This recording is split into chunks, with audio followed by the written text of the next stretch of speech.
เจ้าสบายดีวันนี้หอมใจจะมาแจ้งข่าวบุญพระธาตุญานางลาวเพิ่นจะได้จัดขึ้นในเดือน4เพ็ง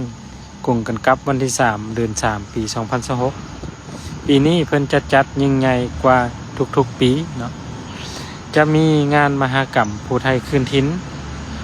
เข้าสอดคล้องให้พระธาตุญานางลาวอันเป็นฮิตคองอันดีงามพร้อมด้วยมอบหอพระคุณโพสเมกและเฉลิมฉลองบูรณะน้ำสร้างแก้วที่ศักดิ์สิทธิ์พิเศษไปกว่านี้ปีนี้จะมีการแสดงศิลปะวรรณคดีที่เป็นเอกลักษณ์ของชนเผ่าผู้ไทยส้มแสดงสินค้าที่เป็นเอกลักษณ์ของชนเผ่าผู้ไทยและมีการแห่ประสาทผึ้งที่ยิ่งใหญ่และกิจกรรมอีกหลากหลายอย่างให้ทานได้ชมอย่าลืมมาเที่ยวกันหลายๆเด้อพระธาตุญานางลาวเมืองวิฬาบุรี